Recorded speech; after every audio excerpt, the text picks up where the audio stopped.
오늘 선포되는 하나님의 말씀은 요한복음 9장 1절에서 12절 말씀입니다.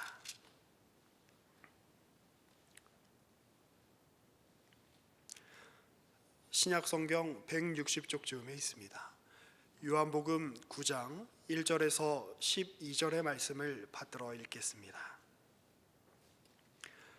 예수께서 길을 가실 때에 날때부터 맹인된 사람을 보신지라. 제자들이 물어 이르되 랍비여, 이 사람이 맹인으로 난 것이 누구의 죄로 인함이니이까? 자기니이까 그의 부모니이까? 예수께서 대답하시되 이 사람이나 그 부모의 죄로 인한 것이 아니라 그에게서 하나님이 하시는 일을 나타내고자 하심이라. 때가 아직 낮음에 나를 보내신 이의 일을 우리가 하여야 하리라. 밤이 오리니 그때는 아무도 일할 수 없느니라. 내가 세상에 있는 동안에는 세상의 빛이로라. 이 말씀을 하시고 땅에 침을 뱉어 진흙을 일겨 그의 눈에 바르시고 이르시되 실로암 못에 가서 씻으라 하시니, 실로암은 번역하면 보냄을 받았다는 뜻이라. 이에 가서 씻고 밝은 눈으로 왔더라. 이웃 사람들과 전에 그가 거린인 것을 보았던 사람들이 이르되 이는 앉아서 구걸하던 자가 아니냐? 어떤 사람은 그 사람이라 하며 어떤 사람은 아니라 그와 비슷하다 하거늘 자기 말은 내가 그라 하니, 그들이 묻되 그러면 내 눈이 어떻게 떠졌느냐? 대답하되 예수라 하는 그 사람이 진흙을 이겨 내 눈에 바르고 나더러 실로암에 가서 씻으라 하기에 가서 씻었더니 보게 되었노라. 그들이 이르되 그가 어디 있느냐? 이르되 알지 못하노라 하니라. 아멘. 오늘 본 요한복음 9장의 사건은 날 때부터 장님되었던 자를 예수님께서 고쳐주시는 사건입니다. 그런데 장님을 눈을 뜨게 한 사건의 핵심이 있지 않고 자세히 보시면 맹인이 지나가는데 예수님과 주변에 모여섰던 사람들이 일종의 시비조로 예수님을 공격하기 위해서 질문을 던지는 것으로 이 사건이 기록되어 있습니다. 이 사람이 장님된 것이 누구 탓입니까? 부모가 죄를 지어서 자식이 장님이 된 것입니까? 본인의 죄 때문에 장님이 됐습니까? 이렇게 묻는 것입니다. 아주 중요한 이 본문에 대한 시각이어야 되죠. 그러자 주님께서 뜻밖의 말씀을 하시죠.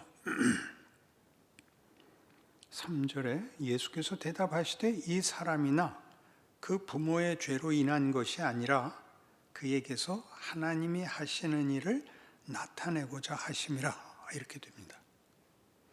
그러니까 이 장님이 된 이유는 하나님이 지금 무엇을 하시는지를 나타내려고 그를 장님 되게 했다는 겁니다. 그리고 고치십니다.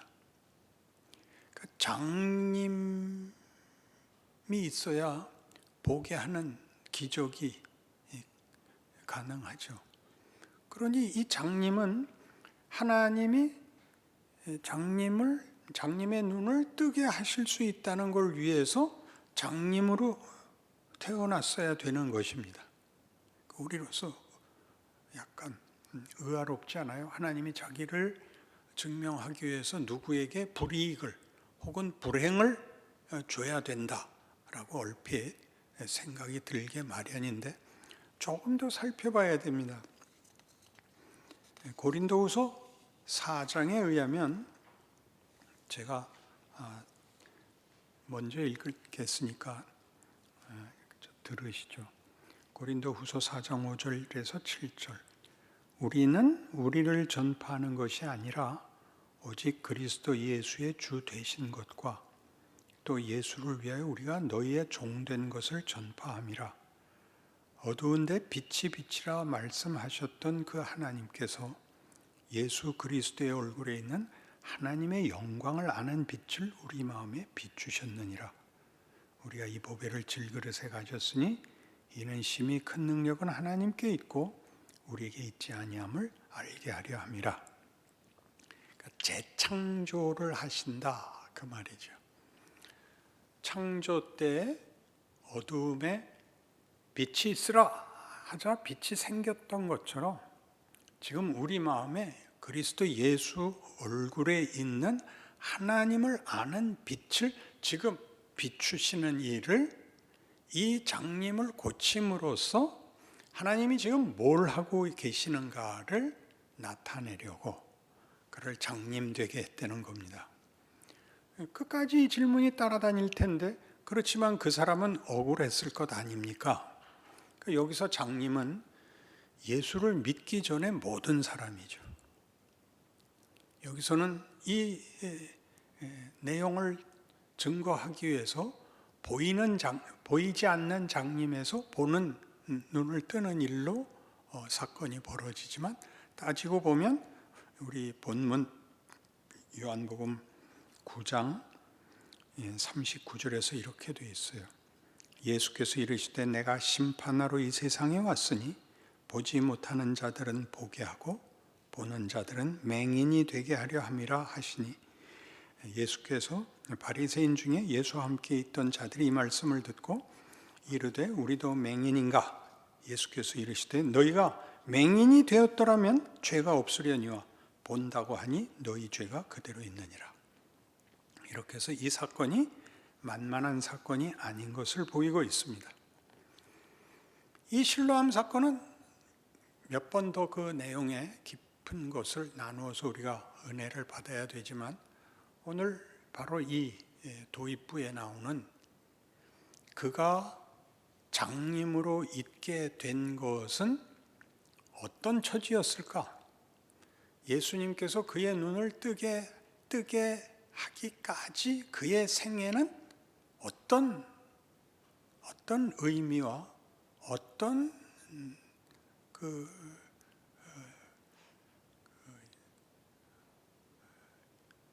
힘을 갖고 버텼을까? 고난이 얼마나 심했을까? 여기가 오늘의 핵심입니다.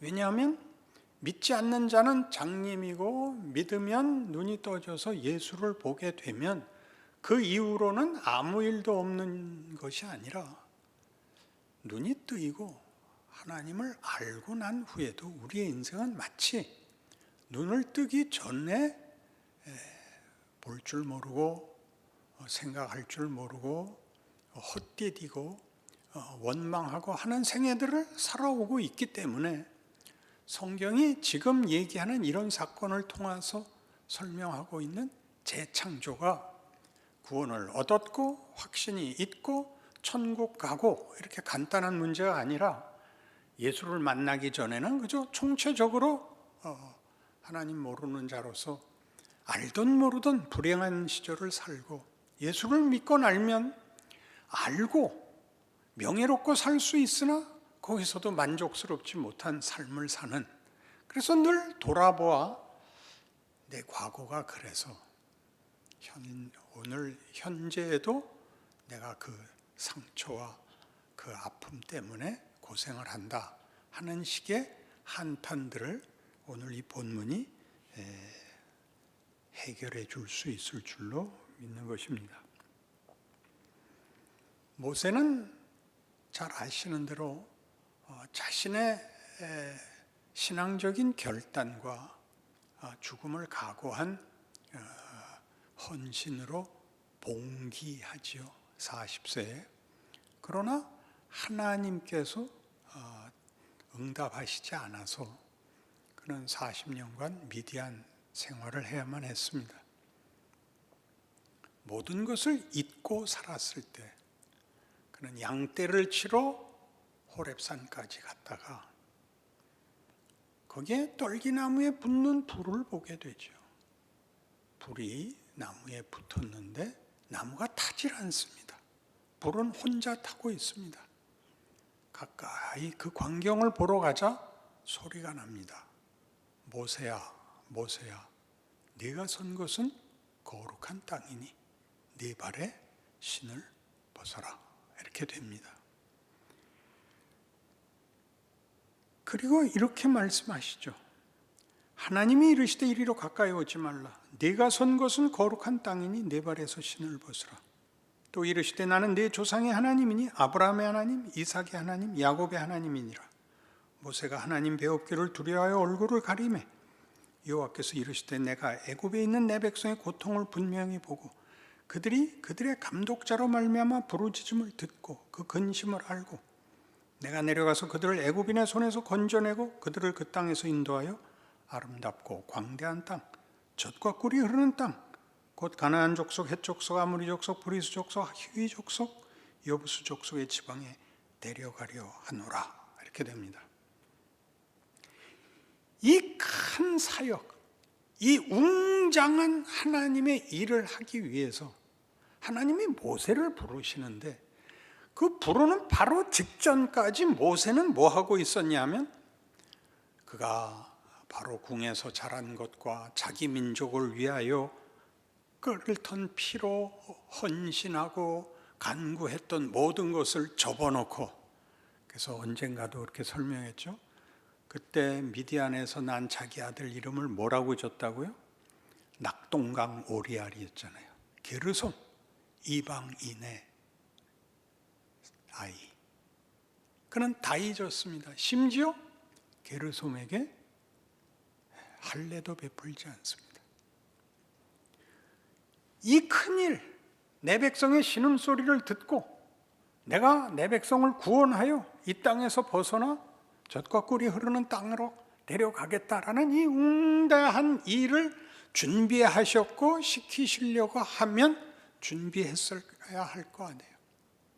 그러나 모세의 40년은 가장 막막한 40년이었습니다.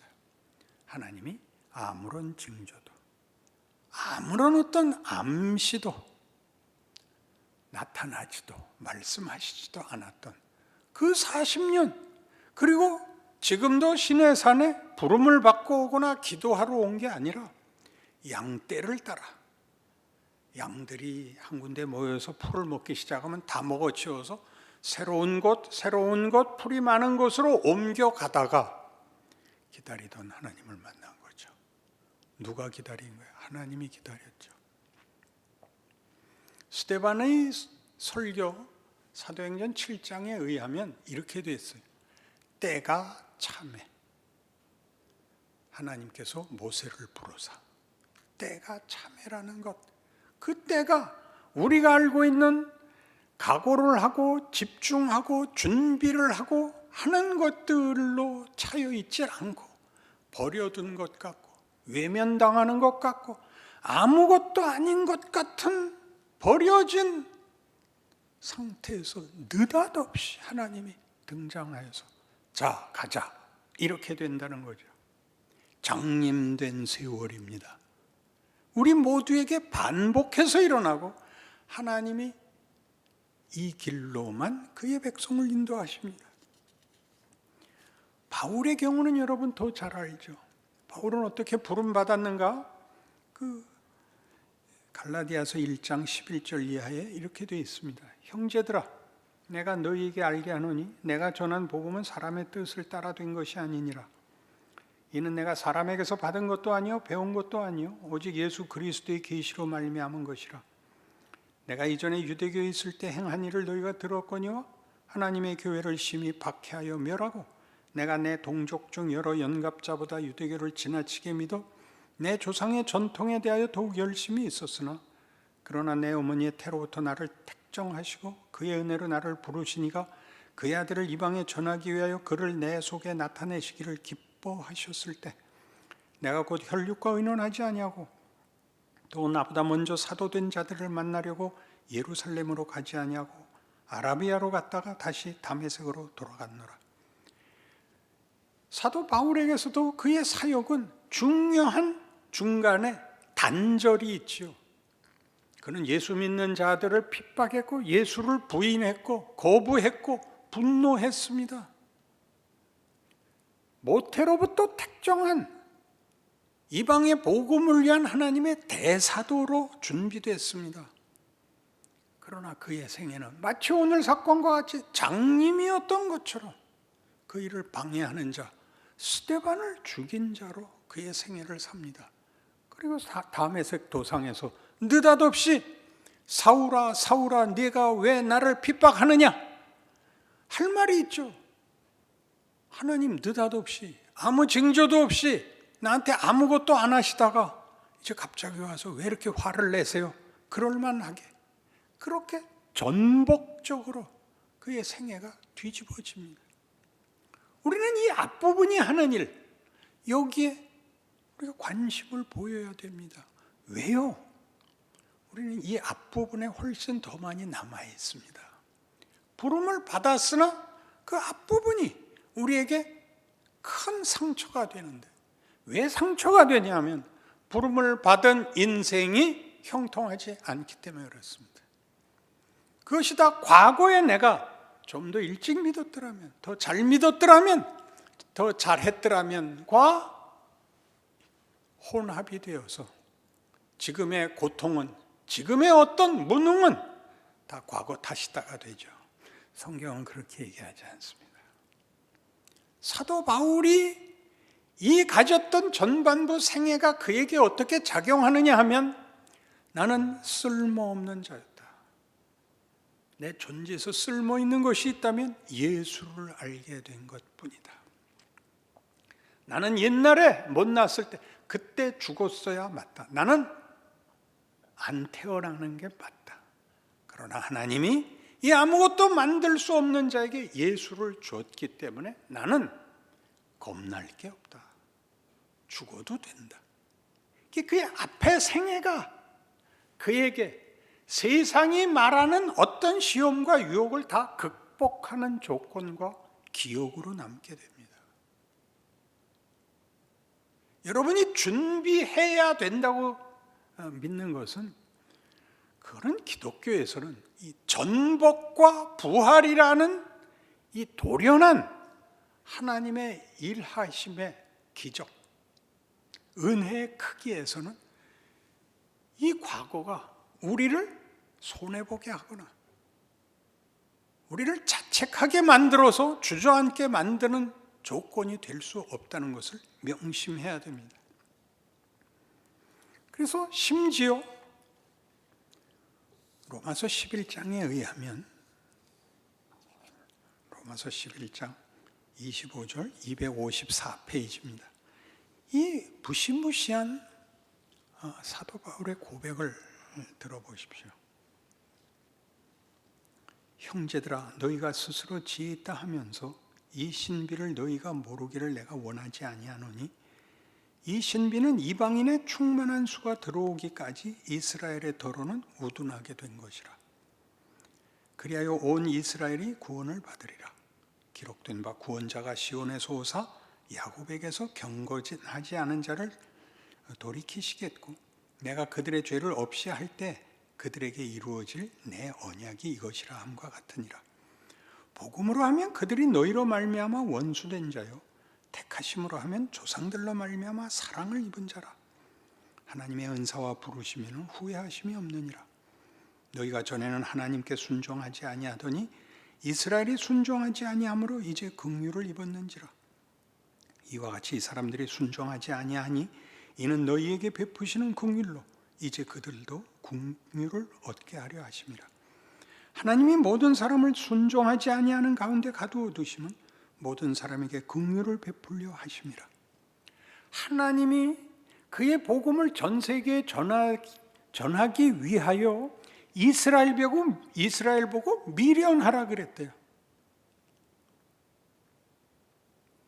그러니까 우리가 이렇게 이방인으로서 교회를 세우고 신약 시대를, 교회 시대를 이렇게 열심히 살아가기 위해서 이스라엘은 미련해야 되는 거죠. 굉장하지 않아요? 이스라엘이 우리가 다 충만한 수가 구원으로 인도되기까지는 미련을 멈출 수가 없는 거래요. 이런 일들은 우리에게 얼마나 놀라운 생각을 하게 합니까? 사도 바울이 자기 스스로를 죄인 중에 괴수라고 고백하는 그것들은 과거를 지워내고 회개하고 자신의 진심을 증명받기 위해서 얘기하는 것이 아니라 하나님이 도대체 구원을, 그의 은혜를, 복을 누구에다 담는가 하는 거죠. 이 장님을 보게 하고 어떻게 그가 보게 됐느냐? 그가 구원 사역을 누구에게 하느냐? 내가 심판하러 왔다죠. 못 보는 자들을 보게 하는 심판. 심판은 부정적인 것만 있는 게 아닙니다. 보는 것이 전부가 아닌 하나님의 뜻과 약속에 눈뜨게 하는 일을 위하여, 재창조를 위하여 왔습니다. 네, 복음서에서는 바리새인들이 끝까지 자기네는 보고 있다는 거죠. 예수가 필요 없다는 거죠. 못 보던 자들은 보게 하고 보는 자들은 못 보게 하겠다. 놀랍지 않아요?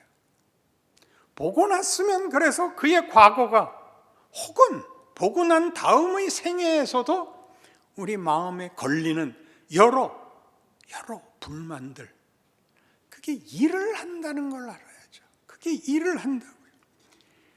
그니 이 일을 한다는 말을 하나님이 그의 백성을 애굽에서 꺼내기 위해서 모세를 광야에서 죽여버리는, 여기서 죽이는 건 말 그대로 죽이는 게 아니라 그냥 죽어나죠. 자책과 체념과 불만과 원망과 절망 속에 죽어나게 하고, 온 세계의 교회 복음을 위하여 이스라엘을 못나게 굴고 자책하게 굴고 우리가 뭐 어떻게 된 건가 라고 생각하는 이 일이 하나님의 신비한 어떤 일하심이라는 걸 안다면, 욥기 20장에 나타난 욥의 이 비명을 이해할 수 있습니다. 욥기 23장 783페이지입니다. 욥이 대답하여 이르되 오늘도 내게 반항하는 마음과 근심이 있나니 내가 받는 재앙이 탄식보다 무거움이라. 내가 어찌하면 하나님을 발견하고 그의 처소에 나아가랴. 어찌하면 그 앞에서 내가 호소하며 변론한 말을 내 입에 채우고 내게 대답하시는 말씀을 내가 알며 내게 이르시는 것을 내가 깨달으랴. 그가 큰 권능을 가지시고 나와 더불어 다투시겠느냐? 아니로다. 도리어 내 말을 들으시리라. 거기서는 정직한 자가 그와 변론할 수 있은즉 내가 심판자에게서 영원히 벗어나리라. 그런데 내가 앞으로 가도 그가 아니 계시고 뒤로 가도 보이지 아니하며 그가 왼쪽에서 일하시나 내가 만날 수 없고 그가 오른쪽으로 돌이키시나 배울 수 없구나. 그러나 내가 가는 길을 그가 아시나니 그가 나를 단련하신 후에는 내가 순금같이 되어 나오리라. 내 발이 그의 걸음을 바로 따랐으며 내가 그의 길을 지켜 치우치지 아니하였고 내가 그의 입술의 명령을 어기지 아니하고 일정한 음식보다 그의 입의 말씀을 귀히 여겼도다. 그는 뜻이 일정하시니 누가 돌이키랴. 그의 마음에 하고자 하시는 것이면 그것을 행하시나니 그런즉 내게 작정하신 것을 이루실 것이라. 이런 일이 그에게 많이 있느니라. 그러므로 내가 그 앞에서 떨며 지각을 얻어 그를 두려워하리라. 하나님이 나의 마음을 약하게 하시며 전능자가 나를 두렵게 하셨나니 이는 내가 두려워하는 것이 어둠 때문이나 흑암이 내 얼굴을 가렸기 때문이 아니로다. 이게 무슨 얘기죠? 욥기 23장이면 아직 답을 얻기 전입니다. 고난 속에 있고 친구들의 비난 속에 있고 죽을 고생을 하고 있으면서 하나님께 하소연하죠. 만나 주십시오. 만나 주십시오. 내 인생이 왜 이렇게 됐습니까? 내가 뭘 잘못했습니까? 내 생각에 내가 잘못한 건 하나도 없습니다. 그리고 이 말을 하죠. 하나님이 하시는 일을 하나님 외에 누가 알랴. 결국 그 끝은 잘 되리라. 왜? 하나님은 선하신 분이니까. 그러나 나는 하나님이 그 결과를 주실 때까지는 죽어나야 된다. 하나님은 그가 작정하신 일을 포기하시지도 단축하시지도 않는다. 이런 일은 그에게 너무나 많다. 그는 엄중한 분이다. 공포로서 엄중한 것이 아니라 당신의 귀한 뜻, 우리를 당신의 사랑하는 자녀로 영광과 승리로 이끌기 위하여 결코 포기하시지 않는 분이다. 그래서 나는 죽어나게 생겼노라. 이게 23장 고백입니다. 그리고 우린 전부 어떻게 하죠? 회개해서 어떻게 답을 얻고 싶죠. 회개해서. 그리고 기대를 타협하죠. 내가 훌륭한 사람 될 마음 없습니다. 남보다 뛰어나게 될 마음 없습니다. 그저 요만큼 살고 양보하고 살 테니까 놔두세요. 이게 우리한테 얼마나 무서운 시험입니까? 그렇죠? 여러분이 과거를 지워서 오늘 편안하려고 회개를 하고 있다면 얼마나 무서운 일이에요. 회개를 하지 마시고 지금 알게 된 것, 보는 것으로서 해야 되는 신자로서의 위대한 일들의 발을 내디뎌야 할 거 아니에요. 한국교회에 없는 일이죠. 뭐부터 하라 그랬죠? 우수래니까요. 도대체 교회 오면서 인상을 쓰고 오는 이유가 뭐예요? 우리만이 할 수 있는 거 아니에요. 장님이 눈을 떴는데 얼마나 놀라겠어요. 얼마나 기쁘겠어요. 그 모든 일들이 우리에게 준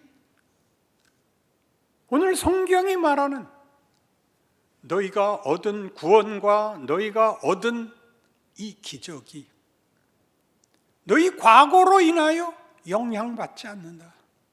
너희 과거는 너희에게 지금 가진 영광을 확인시켜 줄 뿐이다. 잘 살아라. 결론이 이렇게 약간 명분화되고 추상화되는 시대가 돼서 설교를 들으면 이해도 가고 감동도 되는데 나가면 어떻게 해야 될지 모르겠단 말입니다. 왜요? 이 감동을 받아도 여러분 인생이 나아지지 않습니다. 고달픕니다. 모세의 인생이 고달팠고 모세의 인생 고달픈 건 잘 알죠. 매번 백성들이 아우성치잖아요. 너 왜 우리는 데리고 나와서 이 고생시키냐? 그 욕을 먹어야 돼요. 기억해야 돼요. 성경엔 이런 위대한 위로가 있습니다. 마가복음 9장 19절 이하의 말씀입니다. 귀신 들린 아이 고침을 받는 장면인데 꼭 기억해야 됩니다. 마가복음 9장 19절 대답하여 이르시되 믿음이 없는 세대요 내가 얼마나 너희와 함께 있으며 얼마나 너희에게 참으리요 그를 내게로 데려오라 하시매 이에 데리고 오니 귀신이 예수를 보고 곧 그 아이로 심히 경련을 일으키게 하는지라 그가 땅에 엎드러져 구르며 거품을 흘리더라. 예수께서 그 아버지에게 물으시되 언제부터 이렇게 되었느냐 하시니 이르되 어릴 때부터니이다. 귀신이 그를 죽이려고 불과 물에 자주 던졌나이다. 그러나 무엇을 하실 수 있거든 우리를 불쌍히 여기사 도와주옵소서. 예수께서 이르시되 할 수 있거든이 무슨 말이냐? 믿는 자에게는 능히 하지 못할 일이 없느니라. 곧 그 아이의 아버지가 소리를 질러 이르되 내가 믿나이다. 나의 믿음 없는 것을 도와주소서 하더라. 자, 이 아버지가 얼마나 기가 막혔을 거예요. 아무 대책이 없잖아요. 무엇을 하실 수 있거든이라는 것은 이런 거예요.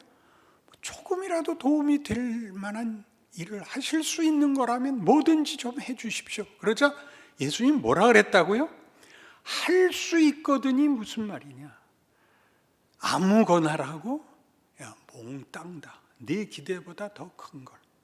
믿는 자에게는 능치 못할 일이 없느니라. 그러니까 아버지가 그러죠. 내가 믿나이다.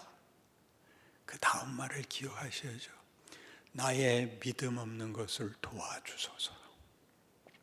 우리의 현실은 그래요. 믿습니다. 근데 내가 기대하는 만큼 안 돼요. 믿음 없는 것을 도와주소서는 뭔지 아세요? 그러니까 견디시라고요. 여러분의 믿음이 부족한 것이 아니라 때가 다 안 찬 거라고요. 하나님이 이 웅장한 일을, 이 위대한 일을 이루기 위하여 모세에게 40년간 미디안에 붙들어 놓고 요셉을 옥살이를 시키고 이스라엘을 아직까지 미련하는 가운데 붙들어 두고 계시다고요. 그래서 그 로마서 11장 32절부터 이렇게 되죠. 하나님이 모든 사람을 순종하지 아니하는 가운데 가두어 두심은 모든 사람에게 긍휼을 베풀려 하심이라. 순종하지 아니하는 데 가두는 것, 완벽하지 않은 상태에 놔두는 것, 은혜로 채우기 위하여 완벽과 진심 같은 우리의 명분으로 채우지 않고 은혜로 채우시려고, 하나님의 기적으로 채우시려고. 깊도다 하나님의 지혜와 지식에 풍성하며 그의 판단은 헤아리지 못할 것이며 그의 길은 찾지 못할 것이로다. 누가 주의 마음을 알았느냐? 누가 그의 모사가 되었느냐? 누가 주께 먼저 드려서 갚으심을 받겠느냐? 이는 만물이 주에게서 나오고 주로 말미암고 주에게로 돌아감이라. 그에게 영광이 세세에 있을지어다. 아멘. 기도하십시다. 하나님 아버지, 우리가 예수를 알고 하나님이 우리를 찾아와 우리로 하나님을 아버지라 부르게 하신 이상 우리 인생의 실패도 공포도 그리고 아쉬울 것도 없어야 맞습니다. 하나님이 아직 우리를 온전한 자리에, 부족할 것이 없는 자리에 데려가지 않으심은 그것이 우리에게 필요하기 때문입니다. 우리 자신을 위해서나 우리를 보낸 세상이나 시대를 위해서나 하나님이 우리와 함께 일하시려 하기 때문입니다. 우리는 다 모세며 바울입니다. 자신의 생애를 그 두 위인이 자책과 많은 흠 가운데서 하나님의 부름을 받고 기적의 역사를 만든 것처럼 하나님이 우리와 함께 일하고 계신다고 믿는 믿음으로 우리의 불만을, 우리의 원망을, 우리의 분노를 믿음으로 싸매어 주 앞에 내어놓고 우리 인생을 살아내는 귀한 삶이 되게 하여 주시옵소서. 예수님 이름으로 기도합니다.